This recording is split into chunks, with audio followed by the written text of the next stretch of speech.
നിങ്ങൾക്കിപ്പോൾ സൗകര്യപ്രദമായി തീവ്രത അളക്കുന്നതിന് വേണ്ടി ആളെ അങ്ങോട്ട് അയച്ചിട്ടുണ്ട്. ഇനി KPCC ഓഫീസിലോ DCC ഓഫീസിലോ ഇരുന്ന് ജിൻഡോ ഉൾപ്പെടെയുള്ള ആളുകൾക്ക് സൗകര്യപ്രദമായി തീവ്രത അളക്കാൻ കഴിയുന്ന സ്ഥാനാർത്ഥികളും നിങ്ങളോടൊപ്പമുണ്ട്.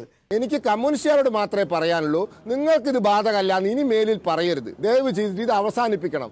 പ്രശ്നം എന്ന് വെച്ച് കഴിഞ്ഞാൽ ഈ മറ്റു രാഷ്ട്രീയ പാർട്ടികൾക്കൊപ്പം ചേർത്ത് നിർത്തി നിങ്ങൾ CPM-നെയും ഒരു സമഭാവനയോട് അല്ലെങ്കിൽ ഒരേ രീതിയിൽ കാണാൻ ശ്രമിക്കുന്നതാണ് നിങ്ങൾ ഇപ്പോൾ അഭിമുഖീകരിച്ചുകൊണ്ടിരിക്കുന്ന പ്രശ്നം.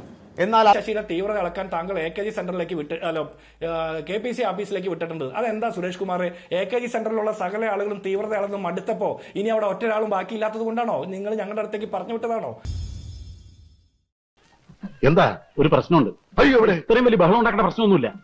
ഇപ്പോൾ എളുപ്പമായല്ലോ. ഏത് രാഷ്ട്രീയ മാനദണ്ഡത്തിന്റെ അടിസ്ഥാനത്തിലാണ് PK ശശിയെ പോലുള്ള ആളിന് ഇന്നിപ്പോൾ സ്ഥാനാർത്ഥിയെ സംബന്ധിച്ച് ഔദ്യോഗികമായ പ്രഖ്യാപനം വരുന്നതിന് മുൻപേ തന്നെ അവരുടെ DCC മണ്ഡലം കമ്മിറ്റി ഓഫീസുകൾക്കകത്ത് PK ശശിയുടെ ഫ്ലക്സ് ബോർഡുകൾ കൊണ്ട് നിറയപ്പെട്ട് കഴിഞ്ഞു എന്നാണ് ഒരു മാധ്യമം അവരുടെ റിപ്പോർട്ടർ പ്രസിദ്ധീകരിച്ച വാർത്തയിലൂടെ പുറത്തു വന്നിട്ടുള്ളത്. എന്റെ പൊന്നെ, ആ കൈ ഇങ്ങോട്ട് നീട്ട്, നമ്മളൊന്ന് പിടിച്ചു കയറട്ടെ. നിങ്ങൾക്കിപ്പോൾ സൗകര്യപ്രദമായി തീവ്രത അളക്കുന്നതിന് വേണ്ടി ആളെ അങ്ങോട്ട് അയച്ചിട്ടുണ്ട്. ഇനി KPCC ഓഫീസിലോ DCC ഓഫീസിലോ ഇരുന്ന് ജിൻഡോ ഉൾപ്പെടെയുള്ള ആളുകൾക്ക് സൗകര്യപ്രദമായി തീവ്രത അളക്കാൻ കഴിയുന്ന സ്ഥാനാർത്ഥികളും നിങ്ങളോടൊപ്പമുണ്ട്. ചുമ്മാതല്ല ചൊറിയും കുത്തി ഇവിടെ ഇങ്ങനെ ഇരിക്കേണ്ടി വന്നത്. ശശിയുടെ തീവ്രത അളക്കാൻ താങ്കൾ AKG സെന്ററിലേക്ക് KPC ഓഫീസിലേക്ക് വിട്ടിട്ടുണ്ട്. അതെന്താ സുരേഷ് കുമാർ? AKG സെന്ററിലുള്ള സകല ആളുകളും തീവ്രത അളന്ന് മടുത്തപ്പോ ഇനി അവിടെ ഒറ്റരാളും ബാക്കിയില്ലാത്തത് കൊണ്ടാണോ നിങ്ങൾ ഞങ്ങളുടെ അടുത്തേക്ക് പറഞ്ഞു വിട്ടതാണോ?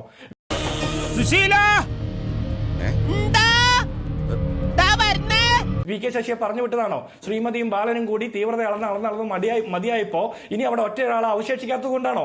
എങ്കിൽ നിങ്ങൾ പറയണം. സുരേഷ് കുമാറിന് അല്പമെങ്കിലും നാണവും ജനാധിപത്യ ബോധവും രാഷ്ട്രീയ ബോധ്യവും ഉണ്ടെങ്കിൽ നിങ്ങൾ പറയണം, PK ശശി ഇതുപോലെ പീഡനം നടത്തിയിട്ട് നിങ്ങൾ കഴിഞ്ഞ വർഷങ്ങളിലൊക്കെ അയാളെ കൂട്ടിപ്പിടിച്ച് സംരക്ഷിക്കുകയായിരുന്നു. നീ എവിടെ പരിപാടി അവതരിപ്പിച്ചാലും ഇത് തന്നെയാണല്ലോ നിന്റെ വിധി. അതായത് നിങ്ങളുടെ സ്ത്രീപക്ഷവാദം, സ്ത്രീ സുരക്ഷ, വനിതാ മതിലൊക്കെ നിങ്ങൾ എന്താ ചെയ്തത്? PK ശശിക്ക് വട്ടം നിന്ന് സംരക്ഷിക്കാൻ വേണ്ടിയിട്ടായിരുന്നു. അപ്പൊ നിങ്ങൾ പറയുന്ന പീഡകൻ ഇത്രയും കാലം നിങ്ങളുടെ കൂട്ടത്തിലായിരുന്നു. അയാൾ പുറത്തു വന്നപ്പോൾ പീഡകനാണെന്ന് നിങ്ങൾ പറയുന്നു. ഞങ്ങൾ പറഞ്ഞത് എന്താ? ഒരാൾ പീഡനം നടത്തി എന്നുള്ള ആക്ഷേപം പാർട്ടിക്കകത്തുനിന്ന് വരുമ്പോൾ പാർട്ടിയുടെ കോടതിയും പോലീസ് സ്റ്റേഷനും അല്ല അന്വേഷിക്കേണ്ടത്, തീവ്രത അളക്കുകയല്ല ചെയ്യേണ്ടത്. പകരം ഈ രാജ്യത്തിന്റെ നിയമ സംവിധാനത്തനുസരിച്ച് പോലീസിൽ കേസ് കൊടുത്ത് അന്വേഷിക്കപ്പെടണം, ശിക്ഷിക്കപ്പെടണം എന്നുള്ളതാണ്. നിങ്ങൾ ഇപ്പോൾ പോലും അയാൾക്കെതിരെയുള്ള കേസിൽ പരാതി കൊടുക്കാൻ തയ്യാറാകുന്നില്ല, പോലീസിന്റെ മുമ്പിൽ കൈമാറാൻ തയ്യാറാകുന്നില്ല. കോൺഗ്രസ് ഇപ്പോ രണ്ടാമത്തെ ലിസ്റ്റ് ഇന്ന് പുറത്തുവിടും, വൈകിട്ട് പുറത്തുവിടും, അല്പസമയത്തിനകം വരും എന്നൊക്കെ വാർത്തകൾ കോൺഗ്രസിൽ നിന്ന് പുറത്തു വരാൻ തുടങ്ങിയിട്ട് സമയം ഒരുപാടായി. ജിൻഡോ എപ്പോ വരും?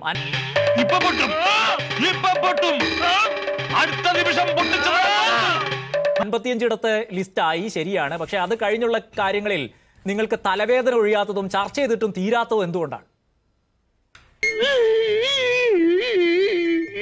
ഞങ്ങളുടെ സ്ഥാനാർത്ഥികളെ അനൗൺസ് ചെയ്യാൻ വൈകുന്നത് കൊണ്ട് കേരളത്തിൽ സർക്കാർ വിരുദ്ധ ജനവികാരം മാറ്റപ്പെടുന്നില്ല.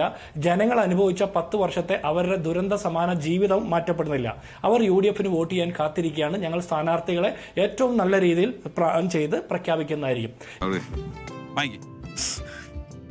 തന്നെ അവർ പ്രഖ്യാപിച്ച സ്ഥാനാർത്ഥികൾ കൊലക്കേസ് പ്രതികളുണ്ട്, കൊലവിളി കേസിലെ പ്രതിയുണ്ട്, അതുപോലെ തന്നെ മറ്റേ ഭരണഘടനാ നിന്ന നടത്തിയ കേസിലെ പ്രതിയുണ്ട്, പ്രവാസി വ്യവസായിയുടെ ആത്മഹത്യാ പ്രേരണ കേസിലെ പ്രതിയുണ്ട്, രക്തസാക്ഷി ഫണ്ട് കട്ടെടുത്തവനുണ്ട്, ശബരിമലയിലെ സ്വർണം കട്ടവനെ കൂട്ടുനിന്നവനും വരെയുണ്ട്, അതുപോലെ തന്നെ സരിതയുടെ കത്തിന്റെ നീളം കൂട്ടിയ ആളുണ്ട്, അതുപോലെ തന്നെ ആഗോള അയ്യപ്പ സംഗമത്തിന്റെ മറവിൽ കോടിക്കണക്കിന് രൂപ കൊള്ളയടിക്കാൻ വേണ്ടിയിട്ട് ശ്രമം നടത്തിയ ആളുകളുണ്ട്, കള്ളന്മാരും കൊള്ളക്കാരും അതുപോലെ കൊലപാതകികളുമായിട്ടുള്ള സ്ഥാനാർത്ഥികളെ പ്രഖ്യാപിച്ചുകൊണ്ട് അതിന്റെ പേരിൽ, വേഗതയുടെ പേരിൽ മിടുക്ക് കാണിക്കുമ്പോൾ ഞങ്ങൾ ഇത്തരക്കാരൊന്നുമില്ലാത്ത 100% കേരളത്തിലെ ജനങ്ങൾക്ക് വോട്ട് ചെയ്യാനായിട്ട് പ്രാപ്തമായിട്ടുള്ള അഭിമാനകരമായിട്ടുള്ള സ്ഥാനാർത്ഥികളെ പ്രഖ്യാപിക്കാൻ വേണ്ടിയിട്ടാണ്. ബാക്കി സ്ഥാനാർത്ഥികളുടെ കാര്യം ജനങ്ങൾക്ക് അഭിമാനകരമാകട്ടെ, ജനങ്ങൾക്ക് ഇഷ്ടപ്പെടട്ടെ, അതൊക്കെ ശരിയാണ്. അതാണ് പരമപ്രധാനമായ കാര്യം. പക്ഷേ സ്വന്തം പാർട്ടിക്കാർക്ക് പോലും യോജിക്കാത്ത സ്ഥാനാർത്ഥികൾ എന്നുള്ളതാണ് പുറത്തുവരുന്ന പേരുകളിലും ഒക്കെ കേൾക്കുന്നത്. ഇപ്പൊ കാസർകോട്ടെ കാര്യം കോൺഗ്രസ് അനന്തമായ അഭിപ്രായ സ്വാതന്ത്ര്യമുള്ള ഒരു പാർട്ടിയാണ്. അഭിപ്രായം പറഞ്ഞതിന്റെ പേരിലോ എതിരഭിപ്രായം രേഖപ്പെടുത്തിയതിന്റെ പേരിലോ പരസ്യ പ്രസ്താവന നടത്തിയതിന്റെ പേരിലോ ആളെ കൊല്ലാനായിട്ട് മാഷ ഉള്ള സ്റ്റിക്കർ ഒട്ടിച്ച് ഇന്നോ വിടുന്ന ആളുകളല്ല. നമ്മളെയാണല്ലോ മച്ചമ്പി. അതുകൊണ്ട് തന്നെ അഭിപ്രായങ്ങൾ പറഞ്ഞോട്ടെ. പക്ഷേ ഈ തെരഞ്ഞെടുപ്പ് സമയത്ത് മുതിർന്ന നേതാക്കന്മാർ വൈകാരികമായിട്ടുള്ള പ്രതികരണം നടത്തുമ്പോൾ സാധാരണ പ്രവർത്തകർക്ക് വിഷമം ഉണ്ടാകും എന്നുള്ള ആ യാഥാർത്ഥ്യബോധം ഞങ്ങൾക്ക് എല്ലാവർക്കും ഉണ്ട്. നേതാക്കന്മാരിൽ പലരും അത്തരം കാര്യങ്ങൾ ഉൾക്കൊണ്ടുകൊണ്ടുള്ള അവരുടെ ഇടപെടൽ ഉണ്ടാകുമെന്ന് ഞങ്ങൾ വിചാരിക്കുന്നു. അതിനപ്പുറം ഇന്ത്യയിലെ പ്രശ്നം ആദ്യം തീർക്കുമോ അതോ BJPക്ക് അകത്ത പ്രശ്നം ആദ്യം തീർക്കുമോ? എല്ലാ വിഷമവും മാറി. സന്തോഷായി എനിക്ക്. അവ വന്നൂലോ. അല്ല, ഞാൻ ചോദിക്കട്ടെ റാഷിദെ, നമ്മളെ രാജ്യത്ത് ഇത്തരത്തിലുള്ള തെരഞ്ഞെടുപ്പ് സമയത്ത് പാർട്ടികളിൽ ഉള്ളിൽ പ്രശ്നങ്ങൾ ഉണ്ടാവുന്നത് പുതിയ കാര്യമാണോ? ഇതൊക്കെ സാധാരണയാണ്. ഇത് ഇന്ത്യയിൽ എല്ലാ സംസ്ഥാനത്തും നടക്കും, എല്ലാ പാർട്ടിയിലും നടക്കും. പക്ഷേ കമ്മ്യൂണിസ്റ്റുകാർ സമ്മതിച്ചു തരില്ല.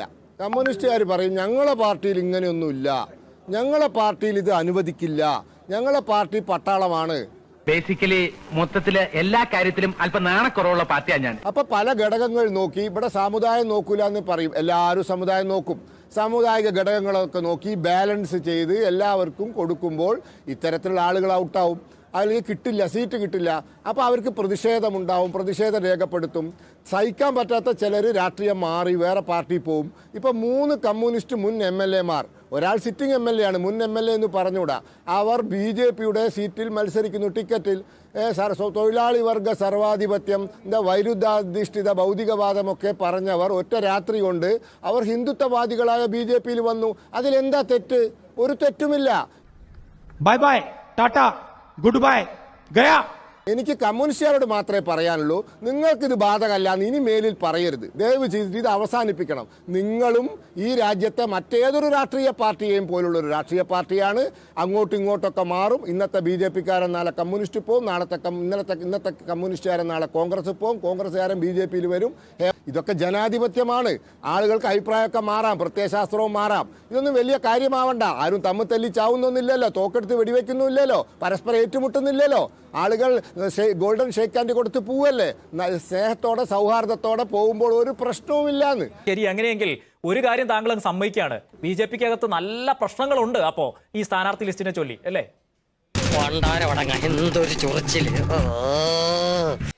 നല്ല പ്രശ്നങ്ങളെന്ന് പറയരുത്. എല്ലാ പാർട്ടിയിലും ഉണ്ടാവുന്ന പ്രശ്നങ്ങൾ ഞങ്ങളിലും ഉണ്ടാവും. അതൊക്കെ സ്വാഭാവികല്ലേ, അത് ചർച്ച ചെയ്ത് പരിഹരിക്കും. ആരും ഇന്ന് വരെ ഒരു പ്രസ്താവന ഇറക്കിയില്ലല്ലോ. ഏതെങ്കിലും BJP നേതാവ് പ്രസ്താവന ഇറക്കിയോ? എനിക്ക് സീറ്റ് കിട്ടിയില്ല, ഞാൻ പാർട്ടി വിടുകയെന്ന്, അല്ല എനിക്ക് പ്രതിഷേധം? ആരും പറഞ്ഞിട്ടില്ലല്ലോ. പറയുമ്പോൾ നോക്കാം. ഇതാണ് ഈ പറയുന്ന ബാക്കിയുള്ളവർക്കൊക്കെ നിങ്ങളോടുള്ള ഒരു പൊതുവായ വിയോജിപ്പ് എന്ന് പറയുന്നത്. CPMന്റെ കൂടെ നിൽക്കുമ്പോൾ ആഹാ, പുറത്തു പോയി കഴിഞ്ഞാൽ ഓഹോ. അതായത് ശശിയുടെ കാര്യത്തിൽ തന്നെ നോക്കുക, അദ്ദേഹം ഈ ആരോപണം നേരിട്ടിരുന്ന കാലത്തൊക്കെ അദ്ദേഹവുമായി ബന്ധപ്പെട്ട് ഉയരുന്ന എല്ലാ ആരോപണങ്ങളെയും നഖശികാന്തം എതിർക്കുകയും അദ്ദേഹത്തിന് വേണ്ടി ചാവേറുകളെ പോലെ പണിയെടുക്കുകയും പ്രതിരോധിക്കുകയും ഒക്കെ ചെയ്തു. എന്നിട്ടും അദ്ദേഹം പുറത്തു പോയി കഴിഞ്ഞപ്പോൾ 10 ആണ്ടിന്റെ അദ്ദേഹത്തിന്റെ അപജയങ്ങൾ, കഴിഞ്ഞ 10 കൊല്ലത്തെ കാലം പോലെ അദ്ദേഹത്തെ പാർട്ടിയുടെ ഓഫീസിൽ പോലും കയറുന്നത് സഹിക്കായിരുന്നു എന്ന വിധത്തിൽ ജില്ലാ നേതാക്കൾ പ്രതികരിച്ചുകൊണ്ടിരിക്കുകയാണ്.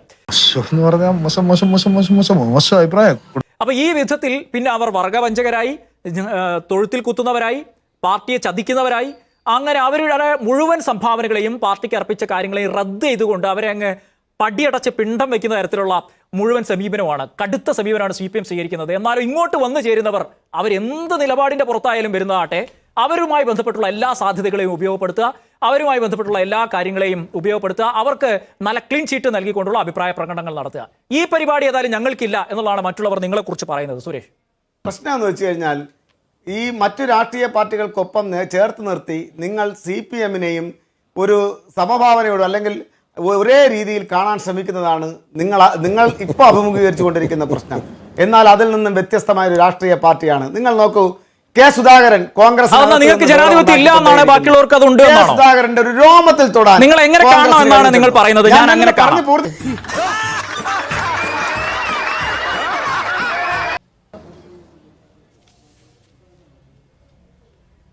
രണ്ട് ചെറിയ കാര്യങ്ങൾ. ഒന്ന്, ലാൽകൃഷ്ണ അഡ്വാനിജി പറഞ്ഞൊരു കാര്യമുണ്ട്, there are no enemies in politics, only opponents. രാഷ്ട്രീയത്തിൽ ശത്രുക്കളില്ല, എതിരാളികളേ ഉള്ളൂ. ഇന്ത്യയിലെ ഈ കാണുന്ന എല്ലാ രാഷ്ട്രീയ പാർട്ടികളും ഞങ്ങളെ എതിരാളികൾ മാത്രമാണ്, അവരാരും ഞങ്ങളെ ശത്രുക്കളല്ല. അപ്പോൾ ഇവരോട് ശത്രുതയില്ലെങ്കിൽ പാർട്ടി വിട്ടുപോയവരോട് എന്ത് ശത്രുത? 2, കേരളത്തിൽ ഇതൊന്നും അല്ല ചർച്ച ചെയ്യാൻ പോകുന്നത്. കേരളത്തിൽ ചില പ്രശ്നങ്ങളൊക്കെ രാഷ്ട്രീയ പാർട്ടികളിൽ ഉണ്ടാവും, ചിലപ്പോൾ ചില റിബൽ സ്ഥാനാർത്ഥികൾ ഉണ്ടാവും. പക്ഷേ കേരളം ചർച്ച ചെയ്യാൻ പോകുന്നത് ശബരിമല സ്വർണ്ണക്കൊള്ള ഉൾപ്പെടെയുള്ള കഴിഞ്ഞ 10 വർഷക്കാലത്തെ പിണറായി വിജയൻ്റെ സർക്കാരിൻ്റെ ജനവിരുദ്ധ സംസ്ഥാനത്തിൻ്റെ താല്പര്യങ്ങൾക്ക് വിരുദ്ധമായ ഭരണമായിരിക്കും. അതിൽ സ്വർണ്ണക്കൊള്ളയുണ്ടാവും, വിദ്യാഭ്യാസ രംഗത്തെ അപജയമുണ്ടാവും, കേരളത്തിലെ ക്രമസമാധാന പ്രശ്നമുണ്ടാവും, കേരളത്തിൽ വികസന ഇല്ലായ്മയുണ്ടാവും, കേരളത്തിലെ മന്ത്രിമാർ നടത്തിയ അഴിമതി ഉണ്ടാവും. ഈ സർക്കാരിൻ്റെ മൊത്തം കെടുകാര്യസ്ഥത ഈ വരുന്ന തെരഞ്ഞെടുപ്പിൽ ചർച്ച ചെയ്യപ്പെടും. ഒരു സംശയം